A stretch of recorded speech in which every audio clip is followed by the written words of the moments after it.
સવારના 7 વાગ્યાથી મતદાન શરૂ થયું, બપોરના 3 વાગ્યા સુધી ભરેલા નાળિયેર જેવી સ્થિતિ હતી. કારણ કે તાપમાનની ડિગ્રી જેટલું મતદાન થયું નતું. તાપમાન 43 ડિગ્રી, મતદાન 30 ની અંદર. એટલે બહુ સ્થિતિ ગંભીર હતી. બહુ ઓછું અને બહુ વધુ એ મતદાન થાય એ ઇન્ડિકેશન આપતા હોય છે કે રિઝલ્ટ શું આવે. રાજકોટ જેવા જ્યાં ભારતીય જનતા પાર્ટીનો ગઢ ગણાય ત્યાં બહુ ઓછું મતદાન થવું એનો અર્થ એમ છે કે શાસક પક્ષના કાર્યકરોની નિષ્ક્રિયતા. કારણ કે ઉનાળો કઈ પહેલી વખત નથી આવ્યો. દર વર્ષે ઉનાળો હોય જ છે, શિયાળો, ઉનાળો, ચોમાસું. એટલે ઉનાળાનું બાનું કાઢી શકાય એમ નથી કે ભયંકર તાપ હતો એટલે લોકો બહાર ન નીકળ્યા. મૂળ અંદરો અંદરનો સંતાપ વધુ હતો એટલે લોકો વધુ નતા નીકળ્યા અને મતદાન બિલકુલ ઓછું થયું હતું. પરંતુ એ વાવડ જેવા વહેતા થયા. આપણી બધી ડિબેટ્સ ને જે ટીવી ચેનલોમાં બધું જે વાત આખી દાવાનળની જેમ ફરી વળી. એટલે મિકેનિઝમ જેને ડેમેજ કંટ્રોલ કહેવાય એવા લોકોએ પછી કામ શરૂ કર્યું. અને છેલ્લે અત્યારે પણ આપણને સમાચાર મળે છે ત્યાં સુધી 45% ને આળેગાળે રાજકોટમાં મતદાન થયું છે. એવરેજ તમને કહું તો તમામ એટલે 10,000ની જે ઉમેદવારોની ચૂંટણી છે એનું 57% જેવું મતદાન થયું છે.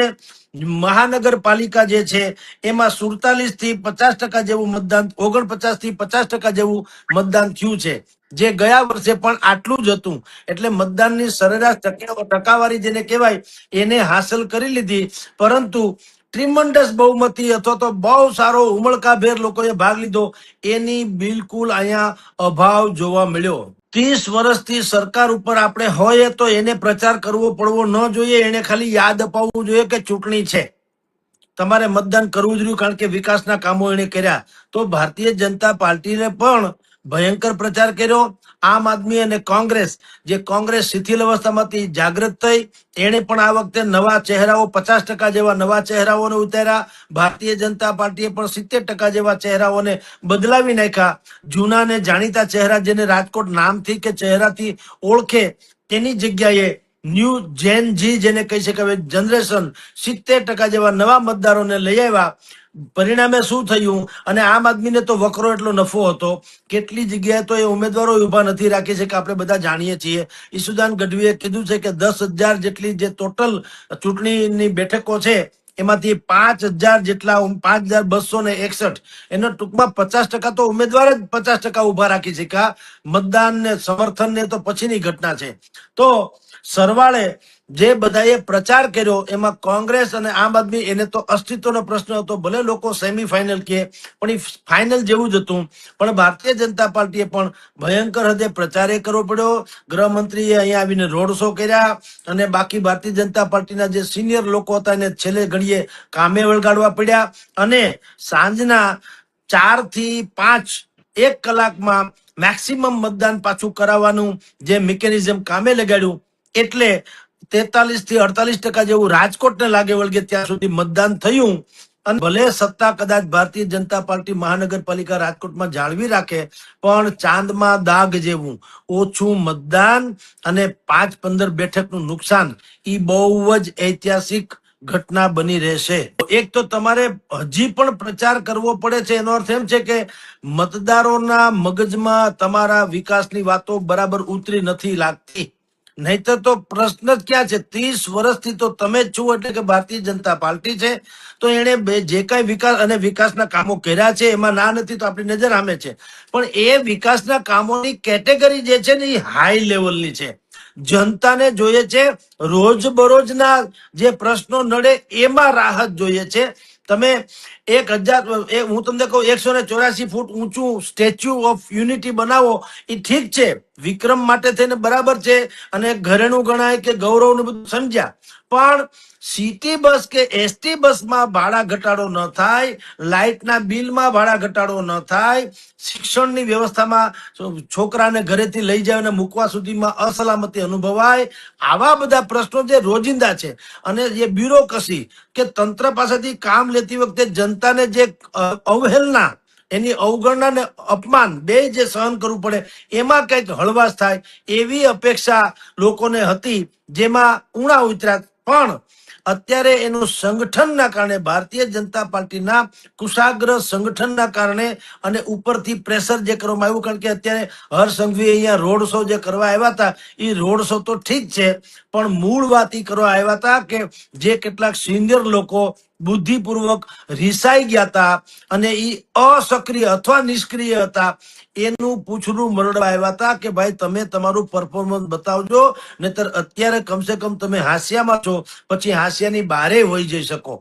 એટલે સરવાળે એ બધું થયું તો મતદાન ઠીક છે, જે ગયા વખતે થયું તેને આળેગાળેનું મતદાન થયું, પરંતુ આમ સંતોષકારક વાત જેને ઓડકાર આવે એવું નથી. તમે ભેળપૂરી ખાઈ લ્યો તો તમારી ભૂખ મટે, પણ ઓડકાર તો તમને ભાવતું ભોજન અને પૂર્ણ કક્ષાનું મળે તો જ મળે, એવું અત્યારે થયું નથી. તો ભાઈ હવે જનતાને એ ખબર પડી ગઈ છે કે આ જેને કોર્પોરેટરની ચૂંટણી છે કોઈ ઓકાત નથી. આ અત્યારે તમે ને હું જેની ચૂંટણી માટે કેટલા કરોડો રૂપિયાનો ખર્ચો તંત્ર કરે છે ને, આપણે બધા તમે ને હું ડિબેટે મહિનાથી ત્યાં કરીએ છીએ અને જનતાનું આખું તંત્ર ત્યાં કામે વળગ્યું છે.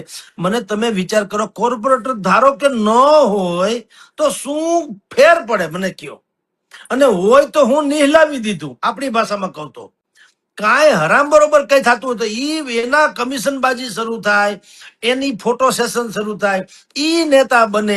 પણ કોર્પોરેટર હોવાથી કઈ કામ તો અધિકારીઓ જ કરે છે, અને એ જ લોકો યા તો પગાર મેળવે છે યા સજા મેળવે છે. પગાર તો આપણે જાણીએ છીએ, પણ સજા એટલે ધારો કે ટીઆરપી કાંડ થયું, કાં કોઈ કોર્પોરેટર સસ્પેન્ડ થયો, નહીતર કોર્પોરેટરની જવાબદારી શું હોય? સરકારી યોજનાઓનું બરાબર કામ થાય છે કે નહીં એનું મૂલ્યાંકન કરવું, જનતાના જનમાનસમાં જે પ્રશ્નો હોય તંત્રો સુધી પહોંચાડવા, અને વળતરની અપેક્ષા નહીં માનદ સેવા આપવી, અને જ્યાં પણ ક્યાંય ખોટું થતું હોય ત્યાં તંત્રનું ધ્યાન દોરવું, અને ક્યાંય પણ જન અહિતમાં કોઈ કામ થતું હોય તો એને અટકાવવું. હવે આ ટીઆરપી કાંડ થયો જેમાં આપણા 14 છોકરા કે જે કોઈ છે એ બિચારા જીવતા જીવત ભૂંજાઈ ગયા, તો શું કોર્પોરેટરને ખબર નથી? હતી. હાથી મિલી ભગત છે. એટલે આ વખતની ચૂંટણીમાં મતદારો સ્વયં ખુદ લડ્યા, એને કીધું અમારે લડવું છે. ઉમેદવારો નહીં, આ બધું ઠીક છે, જે કઈ ચિત્ર બિત્ર આવી જાય ઠીક છે, એ લોકો જીતી બી જશે. રાજકોટમાં 72 જે બેઠકો છે તો એને જીતી જાય, 60 જેટલી બેઠક ભારતીય જનતા પાર્ટી લઈ જશે. પણ જે 10, 12, 15 બેઠકનો ગાળો જે પડવાનો ઈ ભયંકર છે. ભયંકર એટલા માટે કે કોરોના કાળમાં પણ 72 માંથી 68 બેઠક ભારતીય જનતા પાર્ટી મેળવી હતી, કેવળ 4 કોંગ્રેસને ગઈ હતી. જો આ વખતે 10 થી 12 જો વિપક્ષોને જાય, કોંગ્રેસ કે આમ આદમી બે મળીને, તો કોરોના કરતા પણ 4 ગણો વધુ કે 3 ગણો 3-4 ગણો વધુ આક્રોશ જનતામાં હતો. એનું ગુજરાતી ઈ થાય. એટલે આ આક્રોશને પોતાની મતપેટીમાં પલટાવવામાં વિપક્ષો નાકામ રહ્યા, એટલે ભારતીય જનતા પાર્ટી જીતી ગઈ. એટલે આના પરિણામ જે આવે તે બંને પક્ષે આત્મચિંતન કરવું પડે એમ છે, ભારતીય જનતા પાર્ટીએ પણ અને વિપક્ષોએ પણ. આપણી ખામોશી અને આપણી જ મિલીભગત, આપણે તંત્ર ઉપર તો બહુ આક્ષેપ કરીએ કે બધી મિલીભગતોથી ચલાવે છે, તો આપણી મિલીભગત નહીં, તમે નિષ્ક્રિય એવા કોર્પોરેટરોને શું કામ ચૂંટવા જોઈએ?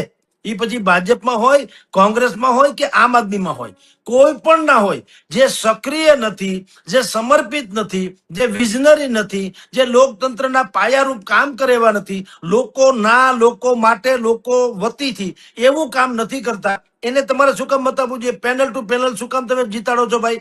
તીખા મીઠા મિક્સ બનાવો, એક આમ આદમી, એક કોંગ્રેસ, એક ભાજપ, અપક્ષ. તમને લાગે તો સારી પેનલ હોય તો ભલે પેનલ ટુ પેનલ ગમે પક્ષને જીતાડો, પણ સારી એટલે જે અગાઉના જમાનામાં વજુભાઈ વાળા અને વિજયભાઈ રૂપાણી સાહેબને જે લડતા હતા, કમલેશ મીરાણી ઇત્યાદિ, હવે એ જેટલા લોકો જે તે સમયે લડતા હતા ત્યારે તમને એમ લાગે કે આ પેનલ બહુ સારી છે તો એમાં મત આપવામાં જરાય વાંધો નથી.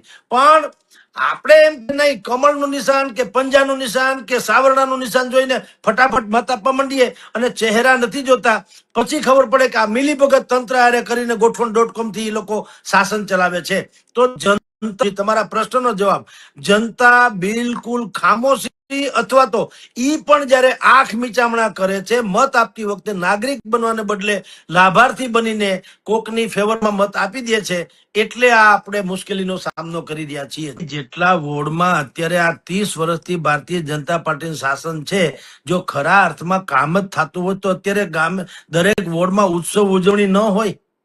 હું તમને કહું છું કે જન્માષ્ટમી જયારે આવે છે કૃષ્ણ ભગવાનનું, ક્યાં GR બહાર પાડે છે કોઈ સરકાર કે ભાઈ કાલે તમારે અહીંયા એટલી ઊંચી મટકી બાંધવી, એમાં દહીં નાખવું, એમાં ફલાણું કરવું, લોકોને ઢોલ ઢબાકા બોલાવવા, નાચવું કૂદવું, અબીલ ગુલાલ દોડાવવું? કોઈ કહેતું નથી. GR બહાર પડ્યો ક્યારેય?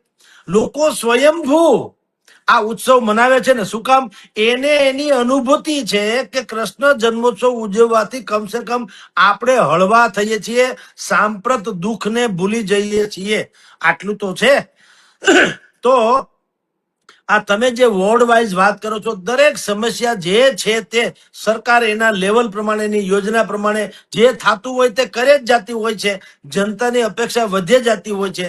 ક્યાંય કરતા ક્યાંય દુનિયાના કોઈ છેડે, અહીંયા નહીં અમેરિકા સહિત ન્યાય ટ્રમ્પની વિરુદ્ધમાં ડકો છે. એટલે એમ કે જનતા ચારણીમાં પાણી નાખો, ચારણી કોઈ છલકાય નહીં, એ હંમેશા પાણી નીકળી જ જાય. એમ આપણી આકાંક્ષાઓ વધતી જાય ને સારી વાત છે જનતાની, પણ એ આકાંક્ષાની પૂર્તિ માટે થઈને જનતાએ જાગૃતિ દાખવવી પડે. કયા વોર્ડમાં શું ખામી છે, એ ખામી ઈ એટલા માટે છે કે તમે મત આપતી વખતે એ ખામીને દુરસ્ત નથી કરતા. ખામીનો આક્ષેપ તમારે જેની સામે 12 માસ કરવાનો હોય છે આગામી 5 વર્ષ, એને તમે મત તો તમે એને જ આપી દો છો, તો પછી ક્યાંથી મેળ પડે? એટલે મેં તમને કીધું કે જનતા સ્વયં જાગૃત થાય અને સારા માણસો, એ પછી કોઈ પણ પક્ષના હોય, લેબલને શું ફેર પડે? આપણે ક્યાં દીકરી લેવી દેવી છે? ભલામણા આ તો જે તે વિસ્તારની ચૂંટણી છે ને, તો રોડ, રસ્તા, નળ, ગટર, લાઇટ, એજ્યુકેશન કે આરોગ્ય, એની કોઈ જ્ઞાતિ થોડી હોય. એ કોઈ લેવા, કડવા કે ચુવાડિયા કે તળપદા કે રઘુવંશી કે દલિત કે માઇનોરિટી એવું થોડું. આ તો સાર્વજનિક વાત છે ને. રોડ બધાયનો છે, નળ ગટર લાઇટ બધાને, ગટર સાફ બધાને જોઈએ છે, નળમાં પાણી બધાને જોઈએ છે, સારું આરોગ્ય કેન્દ્રમાંથી મળે એવી ઈચ્છા બધાની આકાંક્ષા છે, સ્કૂલમાં સારું શિક્ષણ, સસ્તું અને સારું ગુણવત્તા ભર્યું મળે એવી તમામની આકાંક્ષા છે. તો એની પૂર્તિ કરી શકે એવો માણસ હોય એને મત આપવો, પછી ભલે ગમે એ પક્ષનો હોય. અને સારું છે ભાજપનો હોય તો ભાજપને આપો, કોંગ્રેસનો હોય તો કોંગ્રેસને આપો. પણ આપણે શું કરીએ છીએ? પેનલ ટુ પેનલ ને ફલાણ. અરે ભાઈ, તમને ક્યાં મર્યાદા છે? તો જે તે પક્ષની મર્યાદા છે એ તમને કોશિશ કરે કે અમારી પેનલ ટુ પેનલ તમે જીતાડો. પણ તમે ને હું બજારમાં લેવા જઈએ, આપણે એક બૂટ ચપ્પલ લેવા હોય, આખી બજારની 10 દુકાન નથી ફરતા? આપણને ઈચ્છા પડે ત્યાંથી લઈએ, વેચે છે તો બધાય. હવે જયારે જનતા જાગ્યું છે અને એને નક્કી કર્યું છે, પોતાના મતનું મૂલ્ય આંકવાનું શરૂ કર્યું છે, તો એટલી આશાસ્પદ વાત છે. સમસ્યા ક્યાં કોઈની પૂર્ણ થઈ છે સમજી લ્યો. પણ હવે એકાઉન્ટેબિલિટી એટલે જવાબદેહી, પ્રજા પ્રત્યેની જવાબદેહી જે છે એ જે તે ઉમેદવારોએ, તમામ પક્ષના ઉમેદવારોએ જવાબદેહી કરવી પડશે. પરફોર્મન્સ હી પૈમાના. અમે ઘણા સમયથી કહું છું કે આ ચૂંટણી ઐતિહાસિક ચૂંટણી બની છે. તમારી જાણ ખાતર પ્રથમ વખત એવું બન્યું છે કે કોઈને પ્રચાર કરતા આવતા હોય તો સોસાયટીમાંથી જાકારો મળ્યો કે અમારે તમારું કાંઈ સાંભળવું નથી, અમે હમારે હાલ પે છોડ દો, અમે તુમસે કુછ ન ચાહીએ. આવું પહેલી વાર જોવા મળ્યું. બીજું, પરસેવો બધાએ પાડવો પડ્યો, ઉમેદવારોએ હાથે પગે લાગવું પડ્યું. અને હવે એ લોકોને ખબર પડી કે સત્તા મળ્યા પછી એસી ચેમ્બરમાં બેસી અને સેટિંગ કરશો તો નહીં ચાલે. જનતા તમને ગમે ત્યારે પાઠ ભણાવશે.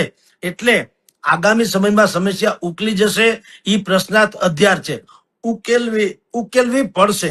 એ તમારી જાણ ખાતે મેં તમને કીધું તેમ આછી પાતળી એટલે બહુમતીથી ભારતીય જનતા પાર્ટી લગભગ રાજકોટ મહાનગરપાલિકામાં જીતી જશે 41 બેઠકથી. સમજી લ્યો, 40-45 બેઠક મેળવી ને 60 બેઠક મેળવી, સોરી 74 છે ને, એમાંથી 60 બેઠક મેળવીને એ જીતી જાય. 10-15 બેઠક જે ગુમાવવાની અત્યારે લાગે છે, ઈ લાગે છે એમાં કોણ આવે છે એના ઉપર. આમ આદમી પાર્ટી આવે તો બોલકો પક્ષ છે, કોંગ્રેસ આવે તો રીઢો ને રાણી, આપણે બધાને ખબર છે. પણ ઈ બે એની રણનીતિ કેવી હોવી જોઈએ? અગાઉ જેમ સ્ટેન્ડિંગ કમિટીમાં શું થતું હતું, સોરી એક મિનિટ,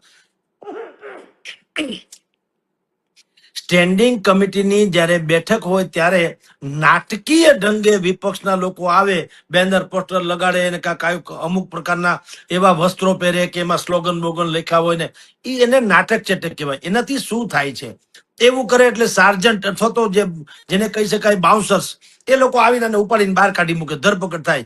બરાબર. એનાથી કાંઈ મેળ ન પડે. છાપાનો મેટર બને, પોતાની જાત ચમકી જાય જે તે લોકોની. એના કરતા હેલ્ધી ચર્ચા થવી જોઈએ. રણનીતિ ઈ વિપક્ષોની હોવી જોઈએ. કોઈ પણ બાબત હોય તમે શાલીન ભાષામાં એનો શાસકો પાસેથી જવાબ માગી શકો અને જનતાને, બધું લાઈવ છે આમ, પણ જનતાને કહી શકો કે અમે જે પ્રશ્ન પૂછ્યો એનો આ શાસકોએ યા તો સારો જવાબ આપ્યો યા તો ઉટપટાંગ જવાબ આપ્યો. એમ જનતાને પ્રત્યે તમારી વફાદારી બતાવવી જોઈએ. નાટકીય ઢંગે તમે ત્યાં આવો અને તમને સાર્જન્ટ ઉપાડીને બહાર કાઢી મૂકે, તમારો છાપામાં ફોટો આવી જાય, પછી ઓલાને ફાવે એવી બધી જ એ વાત પૂરી કરે અને તમારી જાણ ખાતર સ્ટેન્ડિંગ કમિટી પૂરી થઈ જાય અને બધા એકહારે એજન્ડા પાસ થઈ જાય, એ બધી વાત ઉચિત નથી. એટલે વિપક્ષોએ પણ જવાબદારીથી વર્તવું પડશે, તો સવાલદાર પ્રજાને જવાબદાર તંત્ર મળતું હોય છે.